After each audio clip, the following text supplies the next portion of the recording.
பிரம்மன் ஒரு உயிரை படைக்கும் போது அந்த உயிர் இந்த பூமியில என்னென்ன அனுபவிக்க போகுதுன்ற தலையெழுத்தை பிரம்மன் எழுதுவார். இது ஏதோ பிரம்மன் தானா எழுதுறது கிடையாது.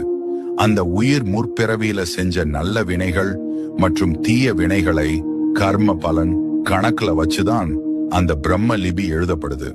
ஒரு முறை படைப்பு கடவுளான பிரம்மன் முருகப்பெருமானை சந்திக்க சென்றார்.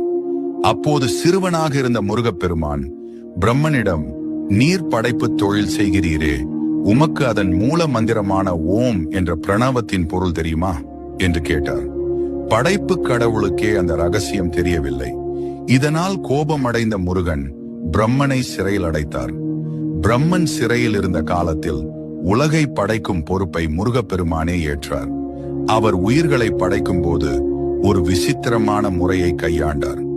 ஒவ்வொரு மனிதனின் தலையெழுத்தை எழுதும் போதும் கர்ம வினைப்படி அவர்கள் அனுபவிக்க வேண்டிய இன்ப துன்பங்களை பாதியிலேயே நிறுத்தி விடுவார். அந்த பாதி எழுத்து ஏன்? தேவர்கள் இதை கண்டு குழம்பி, முருகா, விதியை ஏன் முழுமையாக எழுதாமல் பாதியிலேயே விடுகிறீர்கள் என்று கேட்டார்கள். அதற்கு முருகப்பெருமான் சொன்ன பதில்தான் ஆன்மீக ரகசியம்.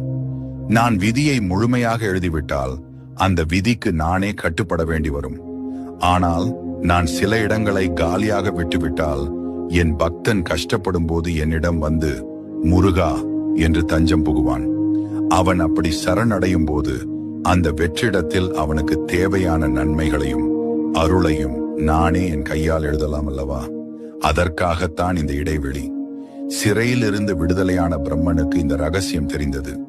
தன் தவறை உணர்ந்த அவர் அன்றிலிருந்து ஒவ்வொருவருடைய தலையெழுத்தை எழுதும் போதும் ஒரு குறிப்பிட்ட பகுதியை மட்டும் முருகன் மாற்றியமைக்கட்டும் என்று காலியாகவே விட்டுவிடுகிறாராம்.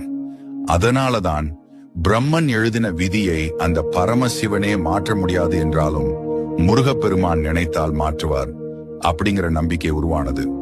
கந்தன் கருணை இருந்தாலே போதும், தலையெழுத்தே தலைகீழா